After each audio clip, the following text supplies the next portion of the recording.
Hello everybody and welcome to our latest video where we're going to be talking all about the Corrie press day that took place last week. I'm Michael. I'm Gemma. Gemma is here as well, and we have had a really exciting couple of days because we've been up to Manchester to see behind the scenes at Coronation Street. We have got loads of photos, loads of videos, so if you're watching this on YouTube, hopefully as the episode goes on you'll be able to see some of that over the top. If you're just a listener to the audio version, I would say maybe go and have a look if you want to see it because it's really quite good. We're going to try and avoid spoilers as best we can. A lot of the street was set up for Christmas, so it's going to be looking a little bit different to how we are used to, but we are avoiding all spoilers related to stories that we can. Not that there are many, were there? No. I don't think that we came away from yesterday's press conference knowing a lot more about what was going to happen than we did beforehand. Would you agree? No, we could have gone to bits that we found out more specifically, but we decided not to because we wanted to get other content for you guys, and we think that let the journalists handle. Well, we've always been spoiler free, haven't we? Well, yeah. Last year we went to the press conference and we sat in with Kate Brooks, the producer, and there were some definite moments of this is what's going to happen in 2025. They said about Kevin's going to get cancer, Carl Webster's going to come back into it. Yeah. Kevin's going to get cancer. That's what I said, yeah. And there's going to be a knife crime story, and there's going to be, I can't remember now, Rob Donovan's going to be back. And those are some big, shocking moments that we didn't know before we went to the press conference. But we didn't really learn anything like that. We didn't find anything else about the crossover episode that we didn't know beforehand. This wasn't what this was about. The whole idea of the press conference this week was to do with the new owners of the Rovers Return. Yeah. This isn't going to be something we're going to talk about too much at the moment because, again, we're spoiler free. We don't want to. The information is available out there if you want to see it, but we will talk a little bit more about it when they've been on screen in the coming weeks, months, who knows? And hopefully there'll be more to show you and share with you there. Gemma, did you have a lovely time at the press conference? What's your initial reactions coming away from it? I'm really tired. I had a really brilliant day as usual. Thank you so much to Corrie and the press team for inviting us along again. It was really lovely. We got to talk to people a bit more this time because the first year we went to the press event, we were like super focused, and also at the end it was a quiz, so you didn't really get a chance to talk to anybody, but this time there was a chance to talk to more people. And so by people we mean the other like journalists, press, and some of the influencers who went. And last time the people that they invited along who were sort of influencers or content creators were people who didn't really have much knowledge of Corrie or weren't Corrie fans, to try to appeal to a broader audience. And then this year they invited people that weren't necessarily Coronation Street like bloggers or anything, but they were already fans and they had done some content about Coronation Street. Yeah, so there's a bit of a difference. It was mostly press that went to this. Coronation Street used to do press days quite a bit, semi-regularly before COVID, but then they dropped off, and in the last couple of years they've started to put them back on once a year maybe. And last year's one we went to, there was influencers there as well, because that's the way the world is going. And then this year similar sort of thing. So it was really nice for us to be able to mingle with. We kind of straddled it, didn't we? We did a bit of press stuff and we did a bit of influencer stuff. So hopefully this is going to be a bit of the best of both worlds. And we've known about this for jolly long time, a couple of months we've known about this, and I was able to get a day off of school that was owed for me in lieu, and so we headed up to Manchester on Thursday night, and Friday lunchtime was when it all started. So I think that just as usual with these things, we'll just kind of run you through the day to give you an idea of what we got up to, and lots of pictures and videos we'll be able to share with you as we go. So we stayed in the Premier in Media City this time, which is the first time that we've been to that one. Pretty nice hotel. Yeah. It was fine. Yeah, it was fine. It was nice. Nobody at the reception. It was all computerised, wasn't it? Yeah. It was right next to a multi-storey car park, so it's quite handy if you've got lots of bags. It was very handy. It was very handy for us, and also very handy to get to Coronation Street, because it was literally 5-minute walk from the hotel on Friday lunchtime. It doesn't have any views of anything. No. From the windows. Not from ours, at least. Some anyway. Of the other hotels will have better views.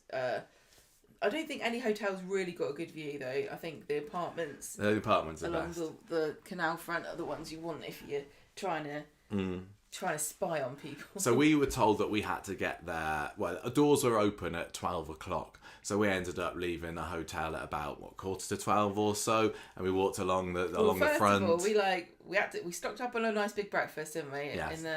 In the thingy, but then we were like furiously trying to record as much of the podcast. Oh yeah, we were doing some podcast recording for the. We had to watch the episode as well first before we could start, and so it was quite stressful. We didn't get that far. See if you can spot where the join is. Yes, on our last Saturday episode. So we'd already done quite a lot of stuff, and then we headed off. Yeah, and then we met somebody on the bridge who recognised us, didn't we? Who was I can't remember his name. I was terrible at names. I'm very sorry if this is you, because I'm sure you're watching this. But I was introduced to so many people. Jamie Aston. Oh, you got him. There we go, Jamie. I remember his name was Jamie. I couldn't remember his name. Jamie Aston 93. You can find him. Does he does TikTok, doesn't he? He does TikTok, but he also he has his Instagram, and he's got some fun stuff on there. So he spotted us coming over, and I'd met him back about 7-8 years ago when they did a Coronation Street quiz in Manchester, like a cast versus fans quiz. So that was really nice catching up with him again and saying hello. And he was, I think all of the influencers who came along this year were ones that hadn't done this kind of thing before. Am I right in saying that? So he hadn't done the behind the scenes set visits or anything. The ones that came this time? Yes. Yeah. Last year the influencers hadn't done it before either. No, but this year there were Corrie fans who hadn't done it. So we kind of went in together, and we went through the same doors that we would go into the tour with. So if you've done the Coronation Street tour, you know you've got the double doors there with the glass frontage, and we went through there, took us into the cafe area, and that's where all the journalists and influencers were mingling. They put on some nice sandwiches for us and some crisps. We didn't have any. We barely had anything, did we? We were still full up from breakfast. As well, yeah, well, this was great. Like you said, there was a lot of opportunity this year to network, I suppose, is what people say, with all the other. We don't network. All the other press people. So there was. Duncan Lindsay was there from the Metro and Macy. There was journalists there there was somebody we spoke to from the Star. There were some people there from Inside Soap. It was really, really lovely. And Jamie and a couple of other influencers. We saw Mark Llewellyn, who's been a friend of ours for many years because of the podcast, and I think, was it last year or the year before? I interviewed him on the podcast because he had a Coronation Street book out, and he does Corrie tours, like coach tours and things. He takes Canadians around as well. So if you're a Canadian listener and you haven't been on one of the tours, what are you doing? He's also a host of the Your Manchester online series that he does with Belinda Scandal, which some of you might know. And as part of the day, we took a picture of us all there together. It was a really nice bunch of people, really wasn't it? And we had to look at the shop. Everyone was really nice. Nothing new in the shop since the last time we went, but that was only about 3 weeks ago, I think, our last trip up north. And we were just hanging around there for half an hour or so before it all got started, and we were talking to some of the tour guides who were there, some of the people, and the other people who worked at the Coronation Street experience, until about 12:30 or so, which was when the event kind of kicked off properly. So this was the very first thing that we did. We're going to have to be very careful about what we talk about on this, because some bits are embargoed, and as I say, some bits we don't want to talk about. But the first stop on our day was going into the cinema room, where you'd normally go into when you're doing the tour and you see the compilation of all the classic moments from the past 65 years. But today we were seeing something a little bit special. Yeah, we were. Do you want? I just feel like I'm doing all the. Did you want to say? Oh, we just got to see a preview of an episode that's coming up. I don't think we can say what it's about. I don't even think we can say that. Well, no, I think we probably can. I'd rather we didn't get in trouble. I think we should just. I think. Okay, we'll let you know once it's been on what the episode was. Yeah, we saw an episode that is going to be coming up in the next month, and I'm sure that other people, if they've put stuff online about it, you'll know what they are. But it was really fun, wasn't it? Going into the cinema and sitting down with a bunch of other Corrie fans and getting a proper cinema experience watching Coronation Street. A very good episode of Coronation Street. I think Definitely we were allowed to say this. 100% banging episode of Coronation Street. I'm looking forward to seeing what everybody else think about it when it comes on the screens. It was such a great episode. It really, really was. And we got to there were lots of bits that were quite funny and everyone laughed together. And Yeah, really that was one of my favourite bits. Everybody was just laughing along to all the jokes. It was a real fun atmosphere. And so it was quite fun because some of the actors who appeared in that episode were sitting at the back of the room, and I don't think this is a very normal experience for anyone who works on Coronation Street. I think it's very, very rare to sit in a room of people watching your ep, and so I think that they might have been a bit like, oh, I hope you guys like it, but hopefully the reaction that the audience gave made them, think, this is we did a good job here. Well done us. that was a lot of fun. And then once that was over, we were taken. We went upstairs, didn't we? At that point, well, this is where Alison Sinclair, who's in charge of all the publicity for the show, she said, right, influencers, you need to go this way. Press, you're going this way. So the influencers at that point were shepherded out onto the street, and we'd already agreed in advance, a bit like last year, if you remember, that we would do the first interview. We'd go and sit in at the first press interview. And then we go and catch up with all the other stuff later on. So again, it was really nice to have a bit of best of both worlds. Because I don't think I'd have wanted to sit through all the interviews. Not that I don't find them interesting. I just didn't want the spoilers. It's difficult because we speculate on the show about what's coming up. And if you know what's coming up, you can't speculate, really. Yeah. So we got to listen to Kate Brooks, producer, talk about what's her vision for the show for what's coming up, and she kind of gave a few outlines of some of the stories, but it was in very vague terms. It was great for us. I think she is masterful at hyping things up without really telling you anything that's going to spoil it. So it's not a spoiler to say she talked about some of the Rovers stuff that's coming up in very vague terms, and who's going to be there at the Rovers. She talked about a few things that are going to be happening in the Todd and Theo storyline. Let's not talk about specifics. No, I'm not. I'm literally. It's not a spoiler to say that Todd and Theo are coming up later in the year. Yeah. What's the problem? I can't remember. There was one other story that was spoken about as well. I'm not involved in this. The embargo has passed. It's fine to talk about There will be stuff that's specific, and I would suggest that you find your favourite soap journalist of choice to tell you what it was that they spoke about.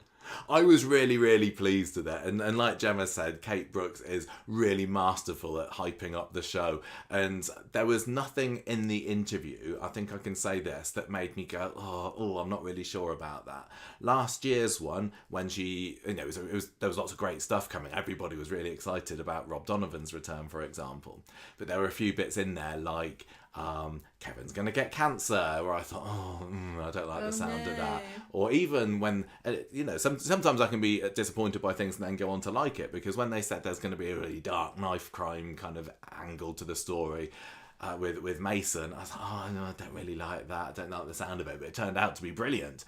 But there was absolutely nothing that was said in this interview that gave me any of that feelings. I was smiling, nodding along all the way through, and I think everyone else in the room looked pretty excited and chuffed. Well, we were at the back, so we couldn't tell what people's expressions were. No, well, yeah, I was at the back. I was kind of leaning because there was somebody sat in front of me, so I was there with my my head to the side, leaning on your shoulder for most of the interview, wasn't I? Yes. But no, it was really great stuff, and I think there is a lot to look forward to for the end of the year, and I genuinely would say if there was any bits that slightly disappointed me, but there was nothing here. It all sounded a lot of fun. And one thing that really got me excited, again, embargo is passed, I can say this, Kate Brooks spoke about the importance of a solid team behind the bar of the Rovers, and I got the impression that she wants in the coming weeks, months, year to make Rovers a real central hub of the show again, and this is just what we've wanted, isn't it?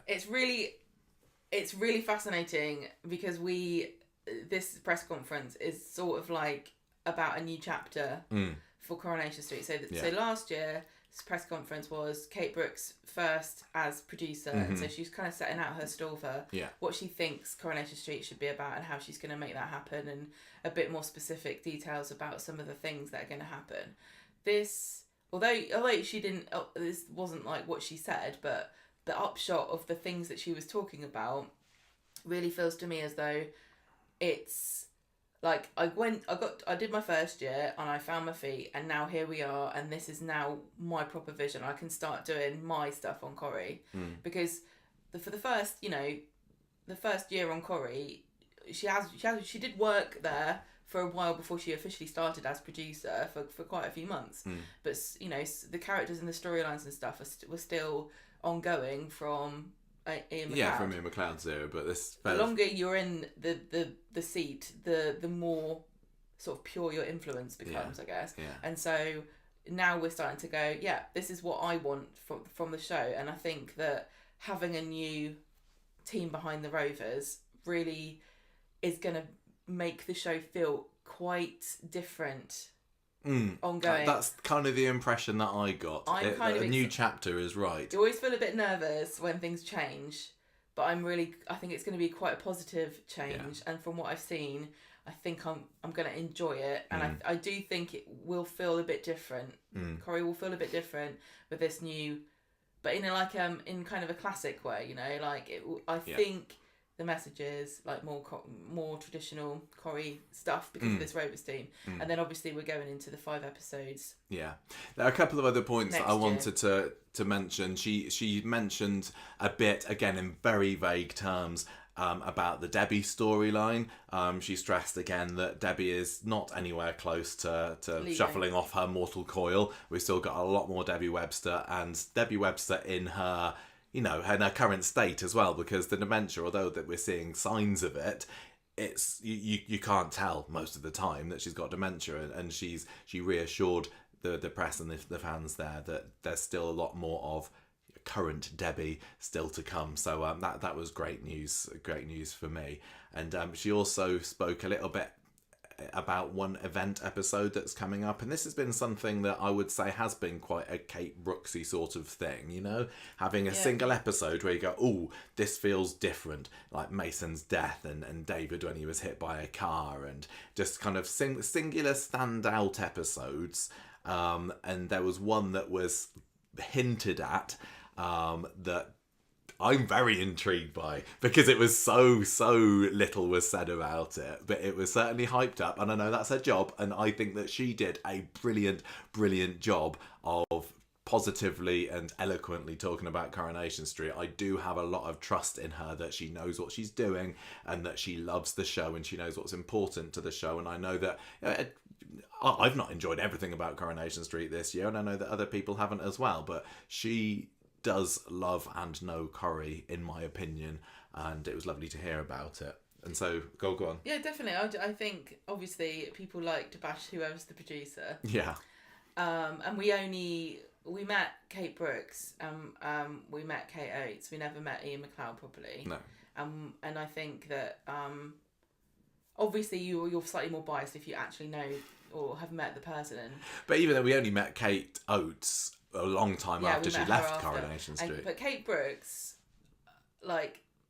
really cares about Coronation Street.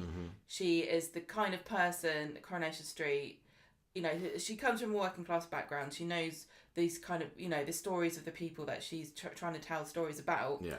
And she cares a lot about it. And so I think a lot of the things people say are very mean and a bit untrue, completely untrue. And I think that you can definitely argue that sometimes things don't translate onto screen, or maybe you feel that it's going in a direction you don't like. But I don't think it's ever fair to sort of say that they don't care about the show or they don't know what Corrie should be like, because they really do. I genuinely came away really feeling positive about it's such a difficult Kate job, looking after the show, and it takes so much of your life, and it's really important, and they're so passionate about it. Nobody who works on that show is there just because they want to get a paycheck or their ITV pension, but they're fans of the show.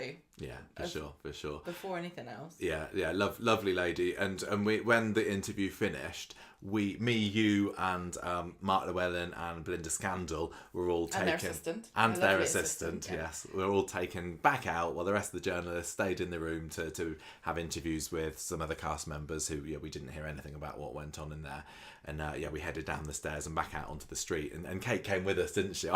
I kind of got her chatting for a little while. I was yapping away with her at the top of the stairs, and She's trying to escape from you. Yeah, she wasn't. She didn't want to. One of the ladies there that was kind of chaperoning us onto the street ended up having to call up the stairs. I was like, are you coming? But yeah, what was he doing to you? It was lovely, and I got a little picture of me and Kate, and then we headed out onto the street. So if you've been on the Coronation Street experience, you'll know that if you go out of the cinema, down the corridor, you got your double doors at the end, and then that leads you onto the car park. And that's where we ended up going, and from there we just went straight. We went around the car park, didn't we? And then down into the street, coming in through the Viaduct Street end. So the bistro on the left, and then Coronation Street itself on the right. And basically, for the next hour or so, would you say, we had pretty much free roam on the street? Yeah, we were just wandering around. We were separated. And so we did do some little interviews, didn't we? We came back. Yes. We didn't have access to everybody that was there, so sorry that if there was somebody we wanted to talk to everybody, obviously. We wanted to talk to everybody, we just couldn't. And when we went out onto the street, we saw a couple. I don't particularly want to say now who we spoke to. It will come out when the interviews and the embargoes are up. We'll all put bits out there. But we spoke to 3 or 4 people on the street there. And then apart from that, we were either waiting to speak to them or exploring, and like you said, we ended up thinking it would be best if we split up and just explored literally absolutely everywhere that we could, because unlike the Coronation Street tours, everything was open. The doors were unlocked, we could go in, out, around, everywhere, and so we needed to find some places that we desperately wanted to see that we hadn't been to before. I think one of the first places that I went to was down the Ginnell, because usually when you go there on the tour, they've got the barriers up, haven't they? I think you can maybe poke your head around the Rovers, just about the backyard there. But this one, you could walk all the way down there. The gates were open. So I was filming all these shots inside the backyards. I was sitting on their seats. I was looking at all the details there, looking over the fences into Maudsley Street, which we'd never seen before. I couldn't remember which one was supposed to be Mick and Lou's house, to be honest. They're all pretty samey. But I was pretty pleased to find the googly-eyed bin that had made its debut during... It was one of Debbie's episodes, wasn't it? It was when Debbie, I think it was when she fell and bumped her head and everything was all a bit woozy for her, and there was a bin with massive googly eyes. And I think a lot of viewers were thinking, was that a what's it called? Hallucination, that's it. But no, there is actually a googly-eyed bin that lives in Maudsley Street, so I managed to get a little picture with that. I don't know whether I found anything particularly exciting or out of the ordinary, apart from the fact that the kids' play houses that are out there, and I think it must probably be one in that Hope and Ruby had when they were little. They're all a bit minging. I wouldn't want to go in there, Gemma. They're a bit mouldy and grim. But not the most pleasant. Oh, one thing I wasn't able to do was look inside the outdoor toilets. They were all screwed closed or something. Yeah, but I put my camera over the top and we could see what was inside, and it was mostly just like shelves and whatnot. But it was lovely getting all the way down the Ginnell, and then we kind of came out and then did a bit of wandering. And at this point, I had no idea where you were. So do you want to say a little bit about what you were able to find? Well, I went off to Victoria Street. So I looked in. First of all, I looked in Prima Donna, but I think everybody who has done the tour will have been able to get. You can go in. It's one of the few sets in situ, isn't it, on the show? So Prima Donna, the community centre, Preston's Petals. But apart from this time in Prima Donna, you could go around the back, couldn't you? Whereas on the tour, it's blocked off. But we could. Well, I did. I don't know whether you did. Go up and have a look at the so incredibly fake Donna meat that's spinning round, or that would be spinning round on the show. And I had a little look at the back, and I saw, where the sauce bottles and that were. So was it from there? Can you go through the back of that? No. Okay. Well, hang on. Let me tell you what I did, because we've got this video. So I went in. So basically, we were told access all areas, and so much like Richard Chase, I thought, if the door opens, I'm allowed inside. Yep. And they invited. So I went around and I just pushed on a door.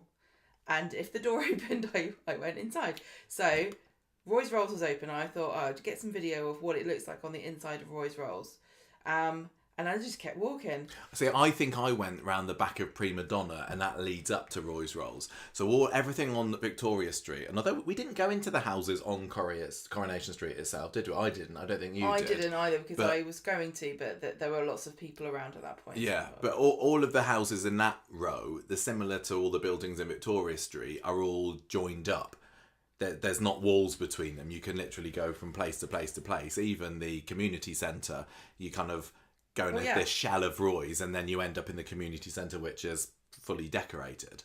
Yes, so I went round inside Roy's Rolls, and there's like a rack of costumes randomly there. Oh, was there? A fancy dress. And then I went into the community centre, and they got it set up. There's like a little Santa's throne, which I assume will be part of a story for kiddies having their pictures with Father Christmas. Yeah, I don't know whether they set up all of the sets to look like Christmas, whether they're going to use them or not. Well, it was very decorated in there. I don't think they'd bother. Maybe they do it. Maybe they do it for the tour. I don't know, because that's what I was wondering. The community centre, so everything's got tinsel on it. There's like festive tablecloths and like Santa's workshop signs and things. I went inside the little kitchen there, which is where Theo and Todd and Billy had been. Oh yeah, just last week. Opened up some drawers and things to see what was in there. And then I wandered back around there and looked. I think Then I went through the back, and this is when I ended up at the back of Prima Donna, and looked at the menus and things, and then came out through that door. So that was the first little section of me wandering off by myself. Then there was a bit where we went inside. Did you say it was Rita's or Brian's? We did, yeah. At some point, we met up with each other again, didn't we? And we had a look inside. I can't remember whose it is that lives there now. Because we never see them there. I can't remember which one's Rita's house, which one's Brian's house. But it was one of the ones we went into, and inside it's all very kind of plain, isn't it? There's lots of just plain old wood holding things together, and storage areas and green rooms. So this is like you end up ending up in like a little thing that's got streetcar stuff in it, but it's like it's like a green room. Yeah. And then if you go up the stairs, there's like a thing that says "Do not turn the switch off," which we didn't press. We didn't. And then there's like a director's suite up there as well. There's a couple of director's suites on the street, so they can do it editing there. Yeah, I didn't spend too long looking at those. So much that I felt like, are we being a bit naughty? But literally, we were told to access all areas, and nobody was stopping us. And the door was open, but the editing suites had just like banks of screens and little buttons and knobs and all these various bits that the directors there will be working on as filming's going on, so they can edit things on the fly as they go. So what I was looking for when I went into Roy's Rolls, and then I ended up going in the community centre at the back of Prima Donna, because I knew that above Roy's is where the prison set was, and people had told us before, we've been told this many times, that is how you get, that it's up there, and I was always wondering where is the access to it. There? So that's one of the reasons I went into Roy's, was to try to find the access to this. So I kept looking around, and I got a bit distracted by some of the doors that were open, but eventually I went through the door that is where the office is in the show for Barlow's Legal Services. Yeah, and the Barlow's Legal Services is upstairs, isn't it? But to get in it, you see the characters going through there and then up some stairs, and there they go. Yeah, so I went in there and found a toilet, which was great. But then I found a staircase, and it was all spooky and dark, and I was like, "Ooh, I don't think I A lot of these places that we were exploring, there were no lights on. Some of them they did, but a lot of them they weren't, which kind of added to the urban explorer, should we really be here kind of vibe that we were getting. But we pressed on. Both of us went in there separately, didn't we? Well, I went up the stairs to start with, and I was like, "Oh, I shouldn't go up here." And then I kept walking around the rest of the street, and I found there's like a set of green doors that I'd never, just before Shuttleworths, and where on the side of the building where the gym used to be, there's like some big kind of doors there, and I'd never seen them open. So I thought, I'll go see what's in there, and it's just around the back. It's just access to another part of the set, okay. And also the Victoria Court doors were open, so you could see where the police station is and stuff. So I looked at that. Did you try going into Trim Up North or any of those didn't. buildings? No, we didn't go in there. So then I came walking back, and I was like, I'm going to kick myself if I don't go up these stairs. So I went back up there and I started going up, and then it's the prison. Oh my gosh, so exciting! It was like an abandoned prison, haunted prison, wasn't it? Because of all the lights being off. So I got to like have a proper explore and see all the bits that I think quite famous now in Coronation Street. It gets used quite a lot, this, but so it had the visitor room with the little funny staircase and like the blue kind of moulding and stuff, and then a lot of stuff was kind of like wasn't set up for filming, so it's kind of untidy and things were piled up together. I mean, I imagine that, definitely for the prison at least, months must go by before that set is ever used. And I suppose with the prison and the police station and the hospital, you can concoct reasons, and they do concoct reasons for characters ending up there every month, but you can't really do that with a prison, can you?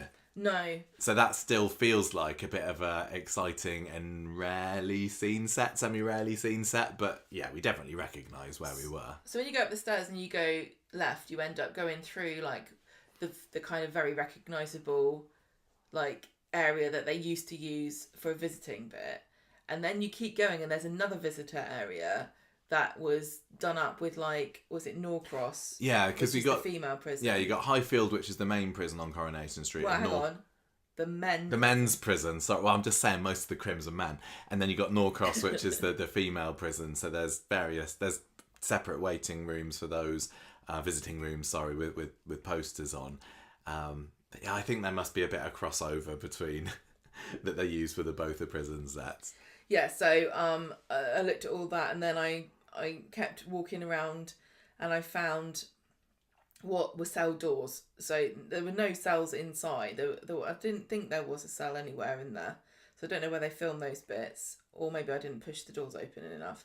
But there are loads of like just doors that don't even have a back to them, that is decorated, so you could use it on the telly. So yeah, then I just came out there and went to go find you to tell you that I found it. That's what you came and told me, and then later on while we were waiting, you said I said, well, come and show me where the prison is then, didn't you? So I came up there with you, and you took a few pictures of me with hands at the bars and another one of me on the prison phone, and that was, I'm really, really glad. That was one of the places, that was a bit of a bucket list place to visit, wasn't it? Yeah, and then going there in the dark was even better. Then we got to go into the Platt's back garden, didn't we? Yes, I'd already been in there before. I think while you were at the prison, I took my first trip into the Platt's back garden. All fake grass, as we know, and it was interesting. They're all so small, weren't they? Absolutely tiny, and they don't look that way on TV. There's barely any room to swing a cat in there. There was. In the you could go from the Platts into the Connor Swain's back garden, and they've got a little pond with a bridge over, which is quite pretty.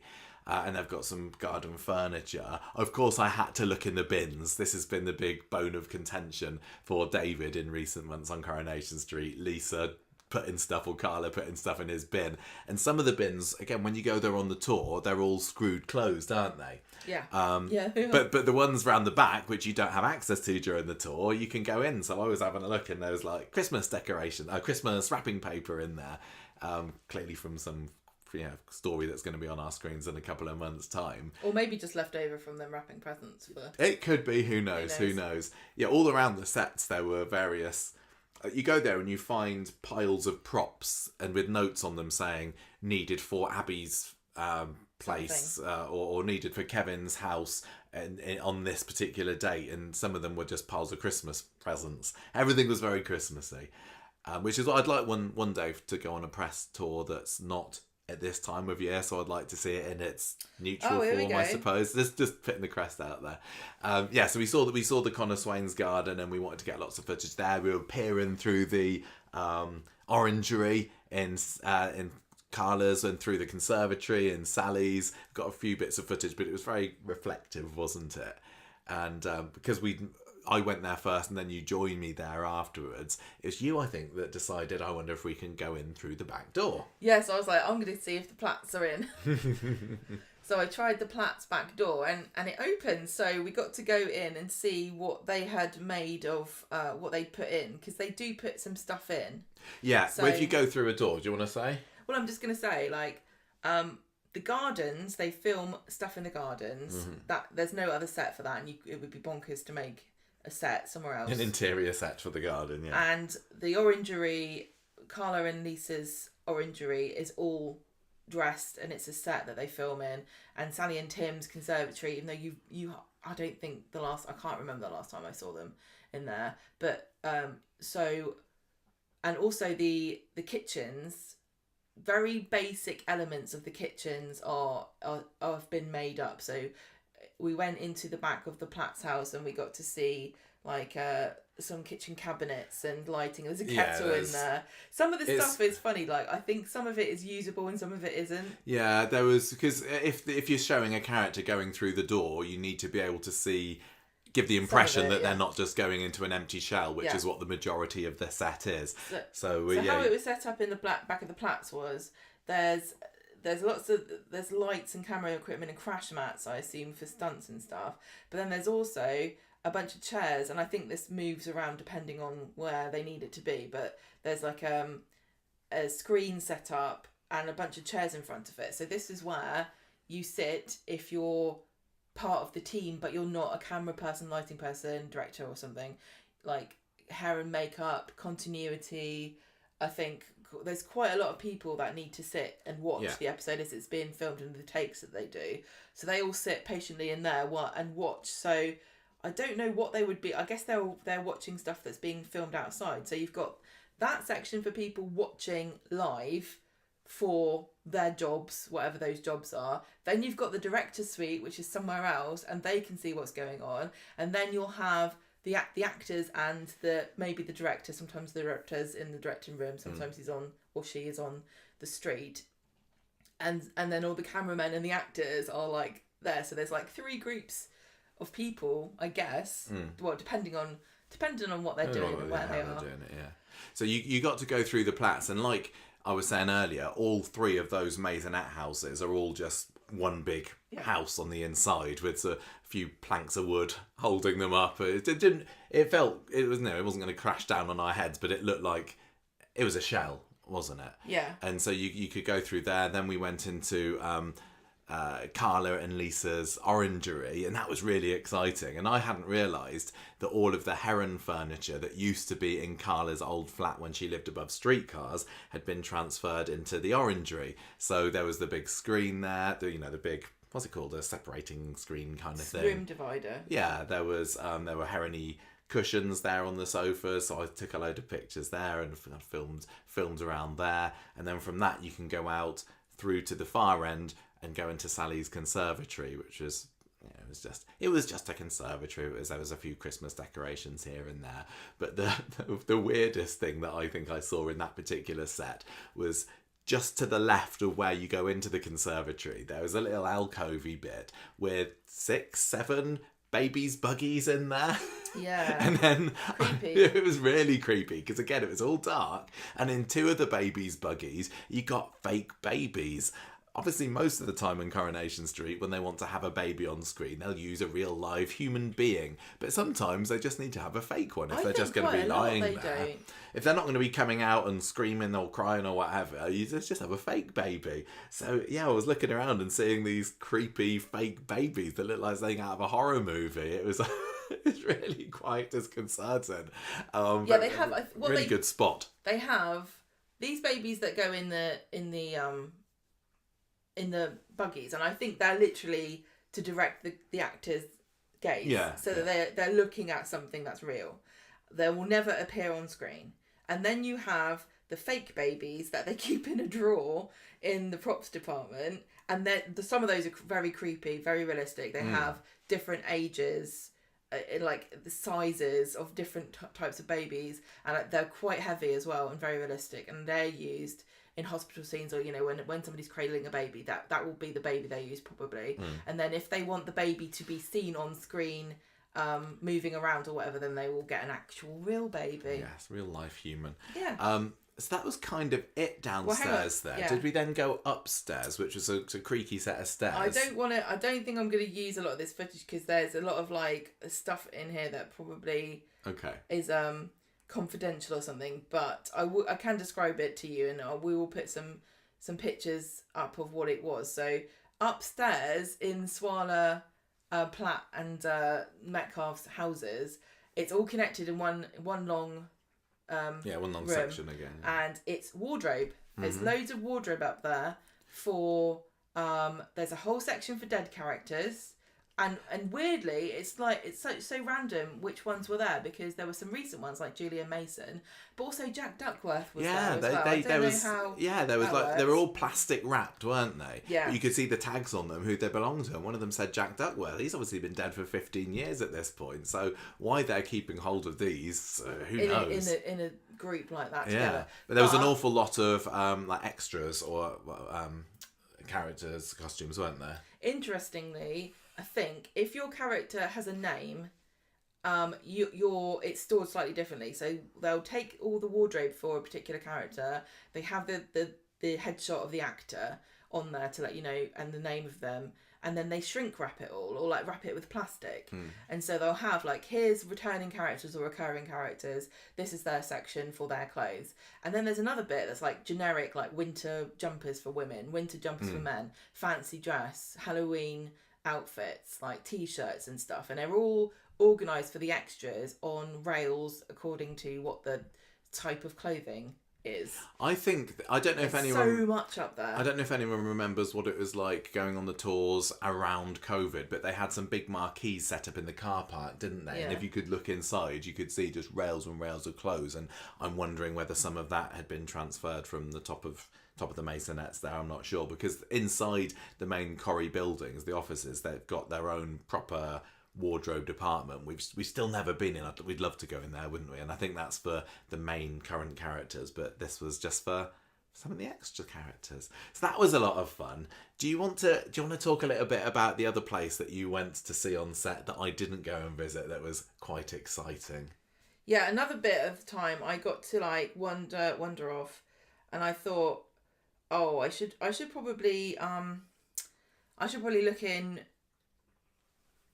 Preston's you went to, Petals, didn't you? because I thought I haven't looked in here. I looked on the outside of it. I think the door was kind of pulled shut, so I didn't dare go in. Again, on the tour, you can sometimes step into it, but there's a barrier right there in front of you. But that was gone, and you could have a proper nosy around the whole shop, couldn't you? Yes, I thought, I'll have a look at that.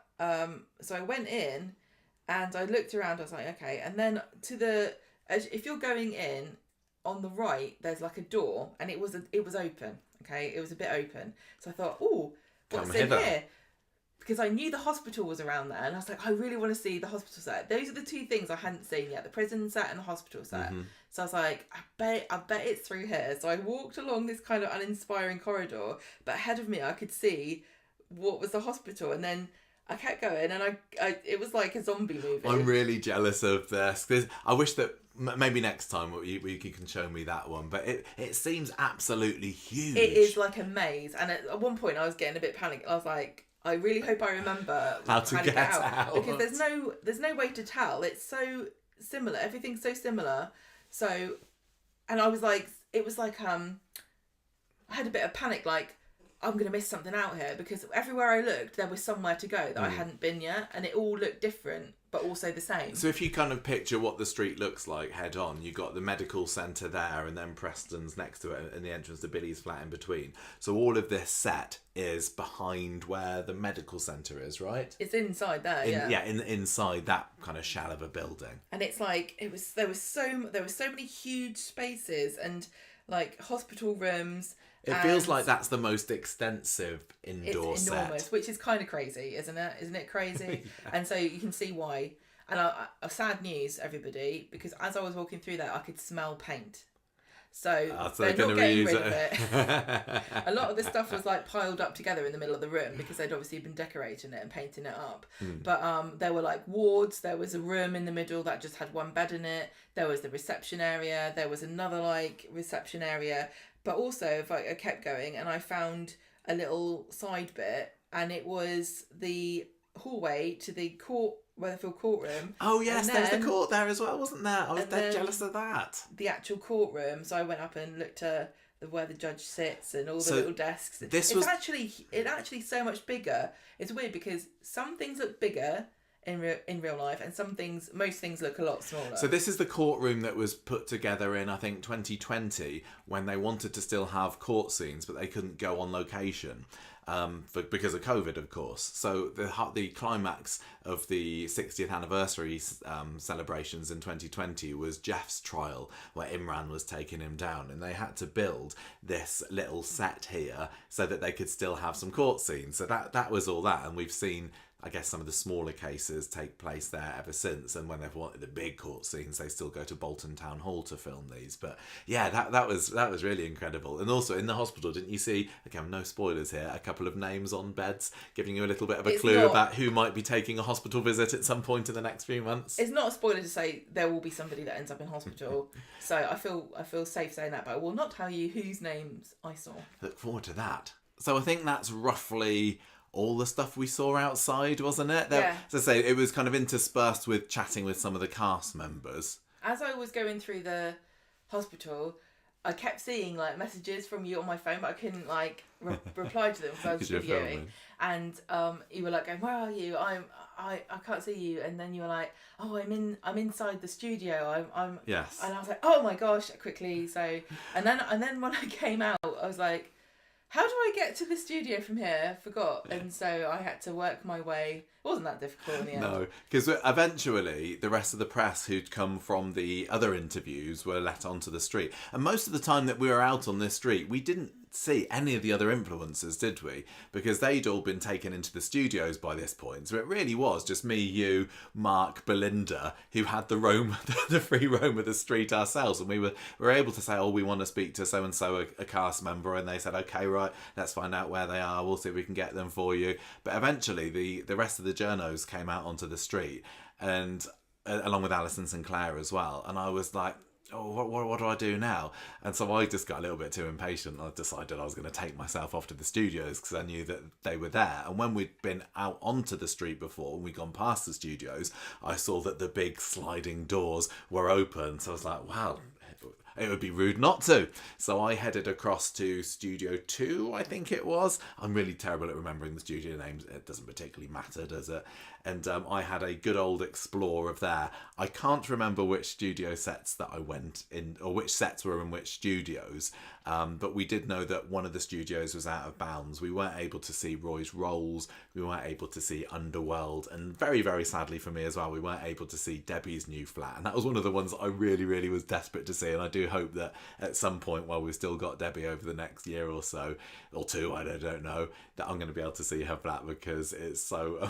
the set design on it is just incredible. And I really wanted to see all the details there. I wanted to see what it looked like in the flesh, because I think I said before, I feel like it's very dark. We've only seen it a little bit on screen anyway, so we wanted to get an idea, yeah. So anyway, so I was, while you were busy going around the hospital set or wherever you were, I was exploring the first set of studios. But can I just say, I think that there is definitely one, there's two places that are linked to a story. Yes. And we're not going to say more about those because they've changed quite a lot from what you see on the screen. Yeah, there was a few changes, a few nice little changes. It's funny, when you go into the studios... I wonder if we're talking about the same thing. No, I think we are. When you go into the studios, it's all... Because all of the four walls are on the sets, all you see are these kind of hardwood shells, don't you? Yeah. And some of them have got writing scrawled over them to say what's inside, and some of them have got various posters that have been used on the show before that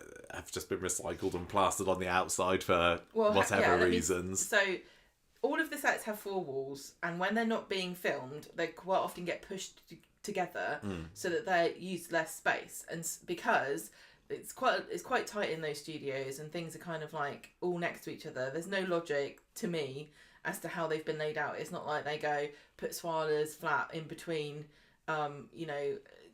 No, it's just wherever they fit. Wherever they fit, and also probably wherever there's space, one gets taken out, one gets put in where there's a space.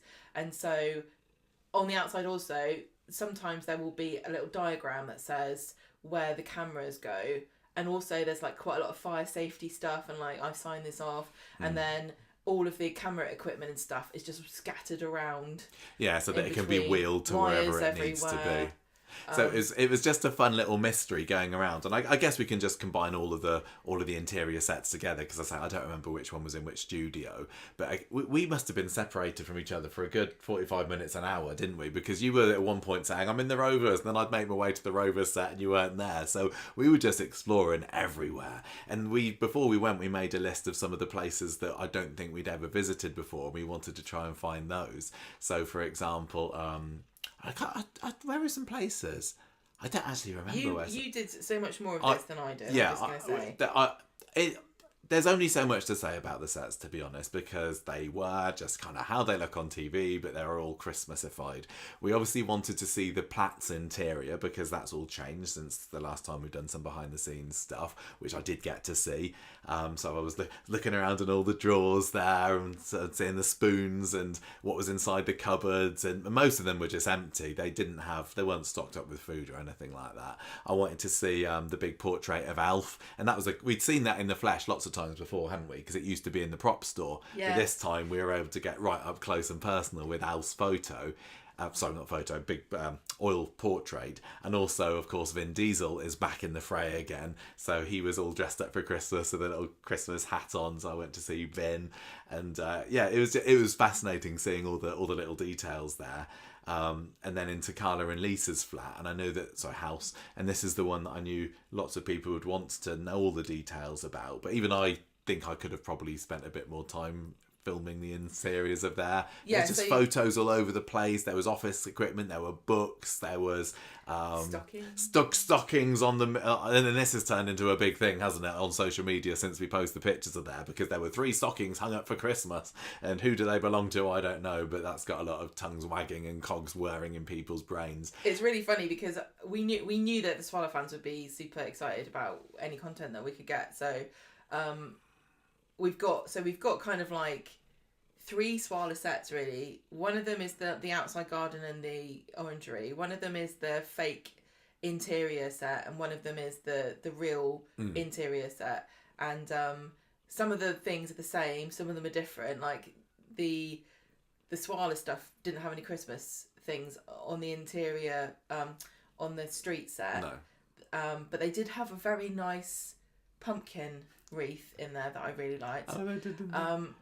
And also the lighting wasn't great because it wasn't set up for filming. So some of the images are a bit blurry, and a lot of the videos are blurry and dark, and you can't see a whole lot. And of don't detail forget there. also, like it's so overwhelming.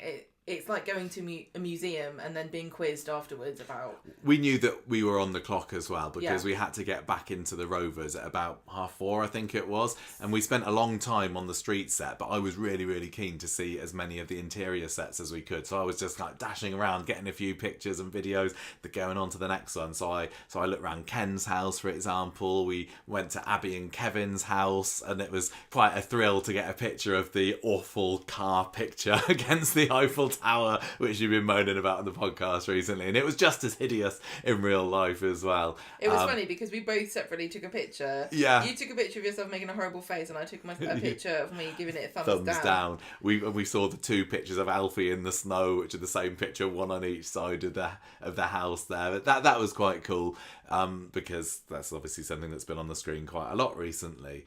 What else was there? There was quite a lot still that we didn't see. Like, we didn't go to the Baileys, we didn't see Gemma and Chesney's house, we didn't see Deb's house. The cabin was there. I was really, really pleased that the cabin was set up, because I was worried that it had just been kind of hastily thrown together for Jenny's exit story, and then it would be packed up away in a box again somewhere. But no, the cabin is still up, so we've got more cabin scenes to come. Maybe They're just not used it again. I don't presumptuous. know. So yeah, I went into the cabin and I was having a look at all the sweets there. It was like so tempting, like, do you take something? But I didn't, just pictures. And I went behind the counter. There was because we would get there separately. A lot of the pictures that I've taken of myself are selfies.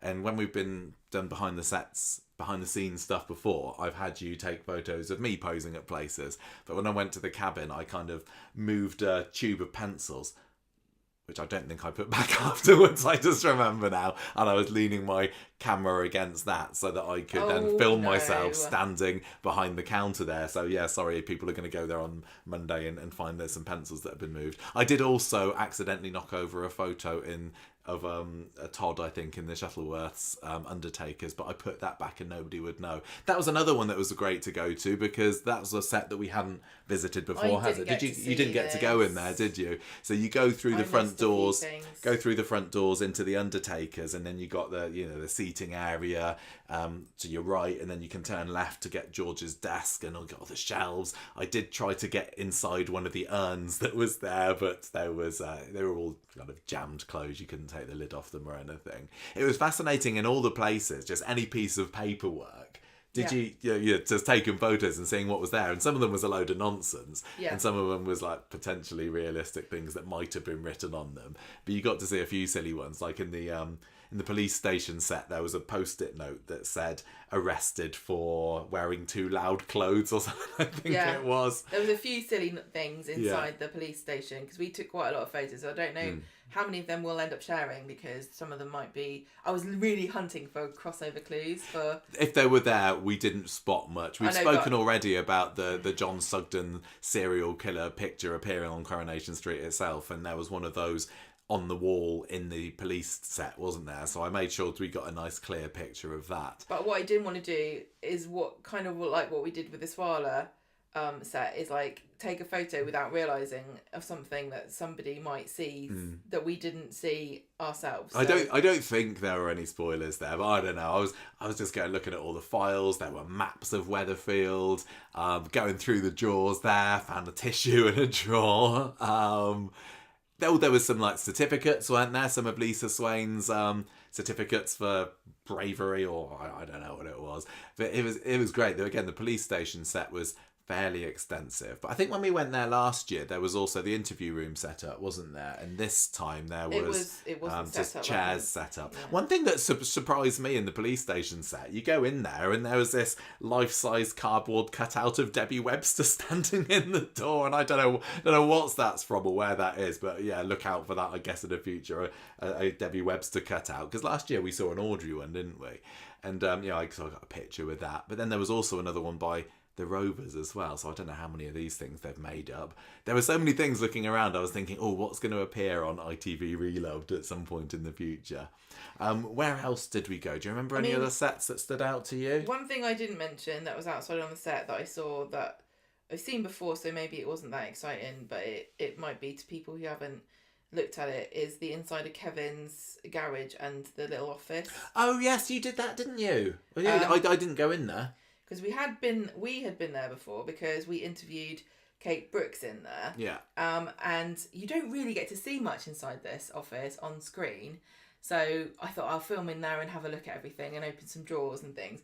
And one of the funny things that I saw was a script, the Jonathan Howard script for a scene with him and Debbie where she's accusing him of being with Abby. So that's quite funny. She's accusing who of being with Abby? Carl. It's Jonathan Howard plays Carl. So who was accusing him? Oh, Debbie was. Debbie. Oh, okay. And so I think Jonathan, I think that he likes to doodle on his scripts because he's written all over it and like made little notes and drawings and things. So that's really cute. And also, one thing I forgot to mention is that the board inside the garage has Mrs. Vickers for her MOT on a Fiesta. Right. Yeah, so I thought that was quite funny. Oh, yeah. Mrs. Vickers, Vicky Myers, maybe that might be a little... Oh, I was thinking of Grace Vickers. Maybe she's back again. There's also M. Wardingley, got rusty parts. I think some of these are just jokes. Miss Carini's got... But there's, some of the notes they're there for jokes, aren't they? We've spoken before about sometimes on the camera tables, there's a lot of bits cut out from scripts that are a bit double entendre, aren't there? Yeah. And we took a photo of that. Were there any other... It feels like we saw loads of interior sets, and we've only mentioned a few here. Like you said, there was a few that we can't talk too much about. But when we got to 4:30, everyone was filtered into the Rovers for the this was where last year we had the quiz, and there wasn't a quiz this year. They just had some music playing, and there were lovely chocolate brownies and lemon tarts there. But I thought it was a cheesecake. I didn't. No, it wasn't. It was a lemon tart. You'd have liked it. You like lemon puddings, don't you? I But we were kind of mingling for quite a while there, and you were having a great time networking with all the... Stop saying networking. You make it sound like I had ulterior motives. Well, I was just talking to people. Yeah, and I was getting a bit antsy, so there were parts where you were talking away and I was just exploring, because that was in the Rovers, and there were a few clues in the Rovers about the new owners, which again we won't talk about here. And I was looking like, if I could pinch one thing from the set, it would be a bottle of Pomme Delight from the fridge. And I did go and take one out and then I put it right back again. But yeah, when that was going on, I was then looking at all the sets in the rest of that studio, and that was where the cabin was. Speed Dial I went into as well. I can't remember whether we'd been into the Speed Dial set before. Well, I know we'd been there when it first was set up, but it's had a renovation a bit since then, hasn't it? And I don't know whether I'd been into that new one, so I was looking around and seeing various orders that were written down and menus, you gave me and things. A receipt. Well, you didn't. I showed you a picture of a receipt. Yeah. I was going to say, put that through expensive. Oh, the salon I went into. Did you? Yes, that was cool. That was the first time I'd been into the salon set. That was super pitch dark in there. But I took a few videos, and that was quite interesting getting the layout of that, because a salon doesn't appear much on screen, does it? And when it does, it's usually what you immediately see when you go through the doors. So you got like the mirrors and the chairs there. You got the office desk with a picture of Alf, but then you got the back rooms of the salon, which are very rarely used. I didn't even realise there was more than one. No, and when you go through the first door, there's like a little nail bar on the left, which you never see. A couple of chairs sat up. To the right, there's... You had that more when Kylie was alive. Yeah. To the right, there's maybe boxes of colour, like hair colour, piled up. But yeah, very, very rare to see those on screen. So that was pretty cool. And I also had a quick look through the Metcalfe's house as well, which we visited before, but probably not for 7 or 8 years or so. So I had a little explore there. Very messy underneath the table. I don't know what's going on there. I think because obviously the TV stand, and there were just piles of DVDs thrown in there. So I think Sally needs to get her act together and do a bit of a tidy. Or Tim, I suppose he could do that as well. But I wouldn't trust him to do it. I think that was probably it set-wise. I mean, if you're watching the YouTube version of this, if there's anything we forgot to mention, then you'll see them. You'll see us exploring them there. But it was just really fascinating. And I think what was the most striking, like you mentioned at the beginning of this segment, was how constricted it all felt, because they had the 4 walls in and it was all pushed together. It felt very claustrophobic in them.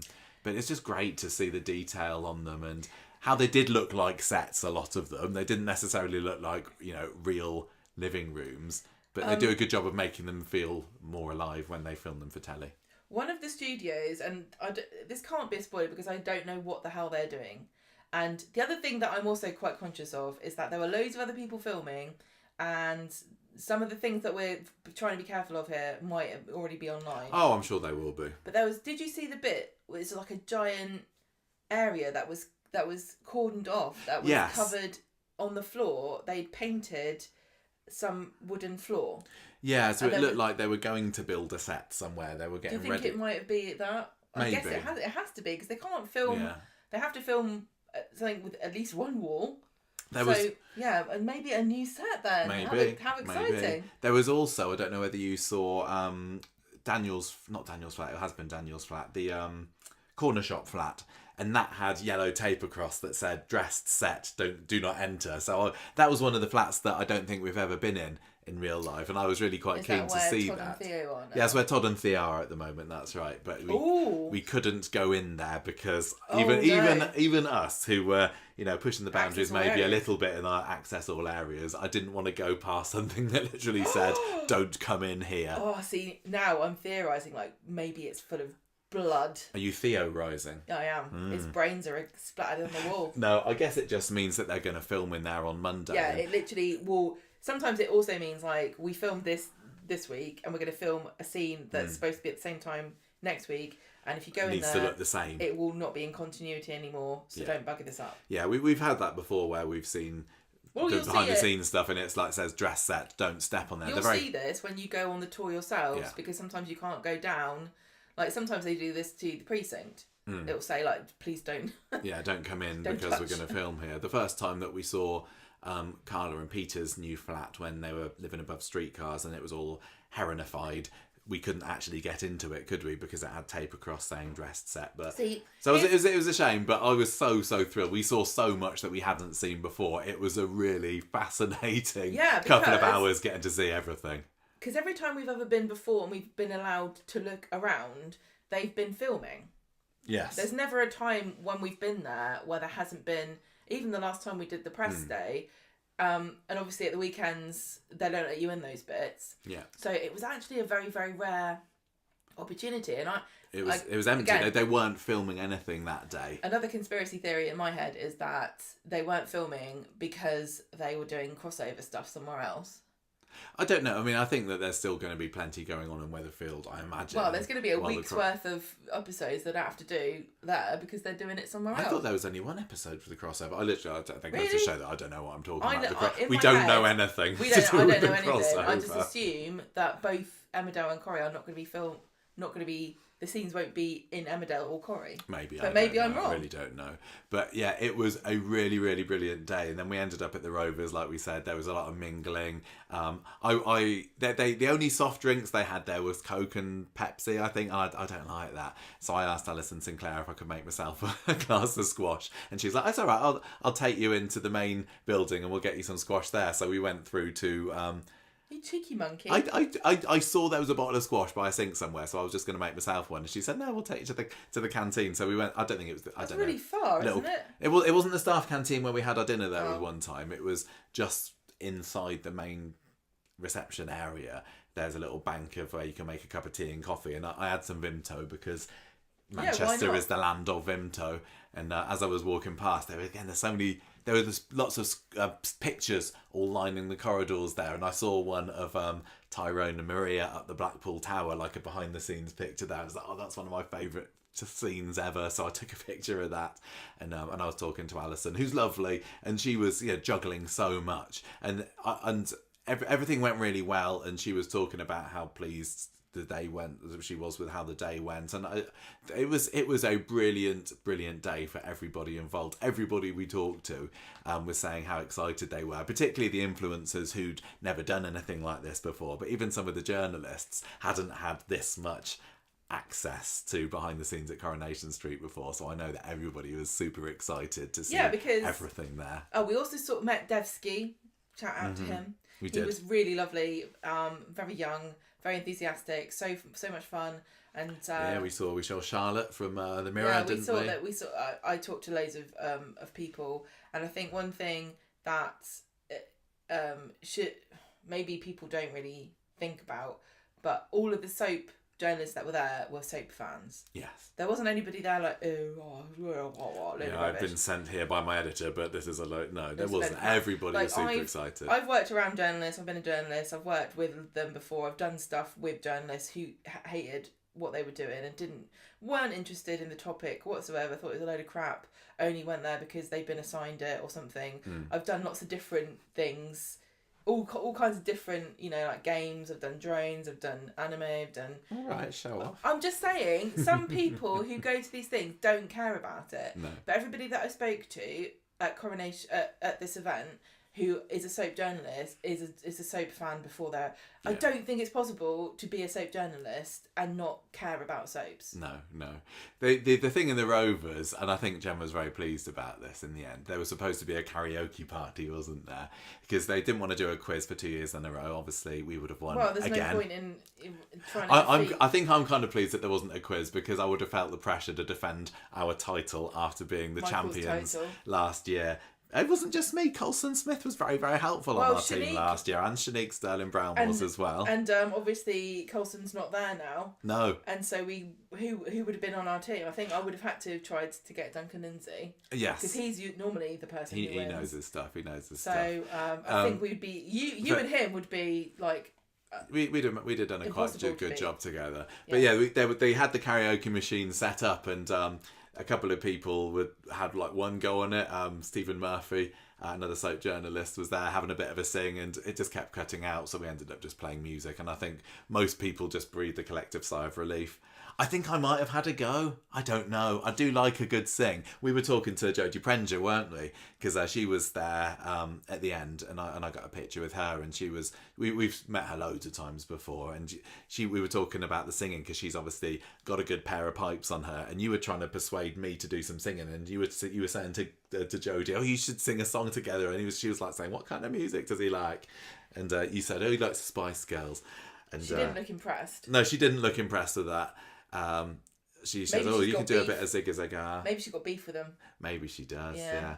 But anyway, Who doesn't have beef with the Spice? I like her sing, but I like her sing in my car, not necessarily in public. But I think I probably could have been tempted to have tried a duet with Jodie Prenger, but sadly didn't get the opportunity. So maybe another time. Jodie did also ask me if you were good at singing, and I said you were and bigged you up. You did. And you kept saying, no, I'm not, I can't sing. And then you were like, well, I do lead the assembly. I do lead my singing assembly at school, yeah. So anyway, that kind of went until, about 6 o'clock, wasn't it? And people were starting to leave. So some of the cast members who were there didn't stay for the whole time. And I'm really sorry for being very vague about which cast members were there, but some of it is a bit spoilery. And but Shanique Sterling Brown was there, and I had to sit down and a chat with her at one point in the Rovers. Something. Yes.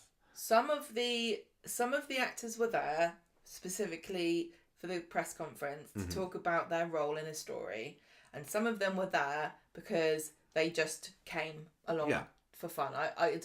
They got cajoled or bribed, or they wanted to come. Some of them just like the experience. And so we're not going to talk about the people who were there that are spoilers, but it's not a spoiler to say that Shanique and Jodie were there, because as far as I could tell, they weren't there to talk about any stories that they're involved in. No, I don't think they were. But again, we weren't there for the interview. But that's not a spoiler to say that they were there. Yeah, so we had a because they're in the show. Had a little chat with Shanique, and people were just kind of leaving in dribs and drabs, and then we got to 6 o'clock-ish, and it was time to go, and we were shepherded out. Marched out. Yes. No, we didn't really. No, we didn't. And it was cool because we were walking through the car park on the way out, and then a car stopped in front of us. Window gets wound down, and it's Matt Hilton, the director, one of our favourite Corrie directors, who we've interviewed on the podcast before. He's like, "What are you doing?" He's like, "What are you two doing there?" And he'd been in because he'd been doing some work on an episode that's going to be coming up. Now, and we were trying to tap him for details about it, but he was very tight-lipped about it.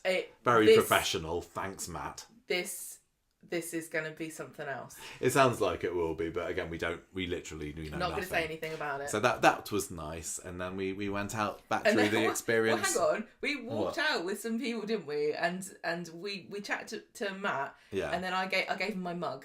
Oh yeah, we were presented with some Ken Barlow mugs, weren't we? We had one each, didn't we? So I thought, Do you want to go and get it? It's just on the bedside table, so I can show it for the camera. Well, I'm telling my story. Well, I can't get it. Let me tell my story. Okay, you tell your so we story. talked to Matt, and I said, because we got one each, there's no point. We've already got one at home, so we don't need three. So let Matt have it very nicely. Yes, and then nice of you. we had to go out together with I think it is Jamie and Devsky and I forgot. Was Macy there? I can't remember. And Duncan was around. Yeah. And they were like, "Who are you talking to? Who was that in the car?" Because I think they were excited it might have been an actor. Oh, yeah. We were like, "Oh, it's one of the directors. It's Matt Hilton." They're like, "Oh, director friend of the director. Director friend." Yeah. So we got teased for being goody two shoes, and then we got out. Yeah, then we left, and everyone kind of hung around outside the experience building for a little bit before we all went our separate ways, and that was kind of it. But it was such a lovely day, and I know some people online are thinking, oh, it's not fair, why do people get to go and I want to go and I'm a fan as well. But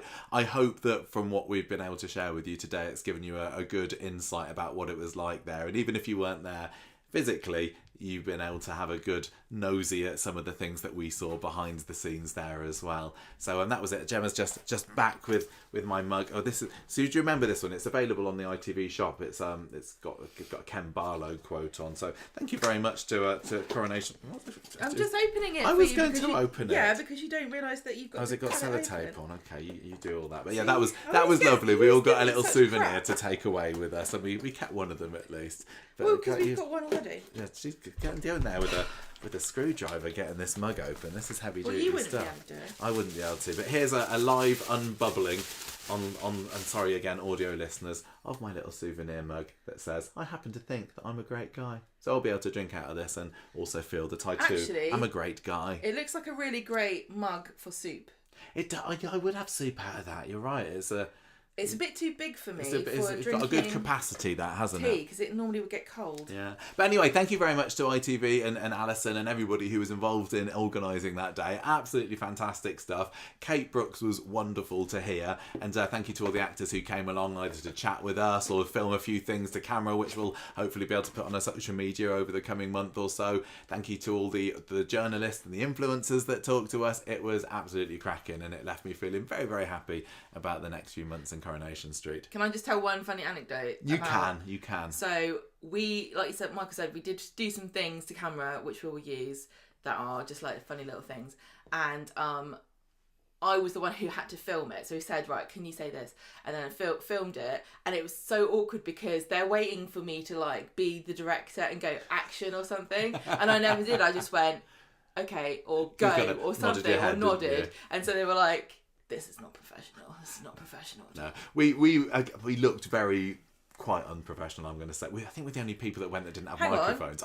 We're charming and grassroots. I did use my gimbal a couple of times. I don't know whether this was a waste of money because we've been to at least 4 or 5 things since buying this bloody gimbal that have not really used it for much. But I did use it once. But we need microphones. We need to get because some of what we filmed out on the street, talking to some of the actors, I think it's going to be a bit windy, so apologies in advance for when that does appear online.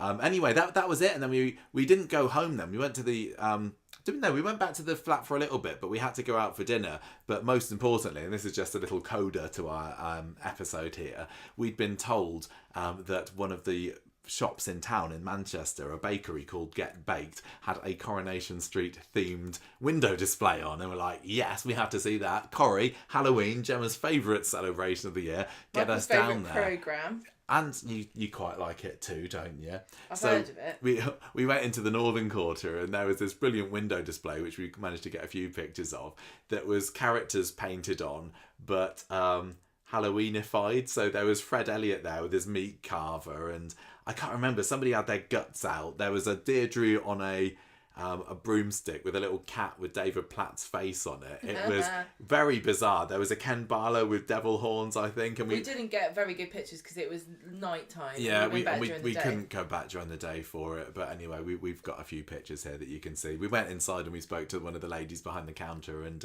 she was so funny. She was lovely. Sweet. She said it had only been finished 2 days previously, so we were glad. It was lucky we were able to go there. I don't know who any of these people are. She said, I don't watch Coronation Street, but it's getting people in and talking about it. So if you're a Coronation Street fan in Manchester, get yourself over to Get Baked, and then you can see this presumably quite temporary Coronation Street window display. What do you recommend they order? Well, I had a dime bar tart, which was called Armadillo, which I think people of a certain age like me will get the reference there. But it was lovely. It was very, very rich. We went back to the hotel and had that later and had to spread it over 2 sittings. But it was lovely. Get Baked in the Northern Quarter. Good stuff. They're Corrie fans. Well, yeah. Apart from the lady behind the counter. The guy who owned it. Richard is the owner, apparently, and then we went to had dinner. We had dinner. To the Black Cat. Yes. Didn't rate it. You didn't think it was that great. It was a tapas restaurant, wasn't it? I'm not a huge fan of tapas anyway, but you love it, and you weren't. Half of it was too salty, and the other half was not salty enough. So I ate them in combination, and it still didn't work. Yeah. And that was it. We went back to the hotel, went to bed, did a bit more recording of the podcast, and if I'm feeling incredibly tired sounding on this past weekend's podcast, it's because we've had a very busy day. And we were recording. I'm sorry. At like 10 o'clock at night after having gone up early, recorded already, done a full day of running around the street, doing all that kind of stuff, and then came back home. I know it is. But it was such fun, and it's such a privilege to be able to do it. It's like we're so lucky. I can't believe how lucky we are. And thank you everybody if you're listening to this or watching this. It's because of you guys that we are able to do these things, and really hope that the stuff that we talk about and share with you is stuff that you makes you happy, because that's what we're doing it for. Exactly. Anyway, so that is it. I think we will call it a day there. Hopefully you got an awful lot out of this in terms of the behind the scenes details, what connects to what, and hopefully we'll be able to do it again sometime, because I'm sure that there will be other press days coming up that fingers crossed we'll be able to get to. But thank you for watching if you've been on YouTube. Thank you for listening if you've just been plugging it into your ears and doing it the old-fashioned podcast way. We're going to go now, so thanks very much. Say goodbye, Gemma. Bye. Bye. See ya.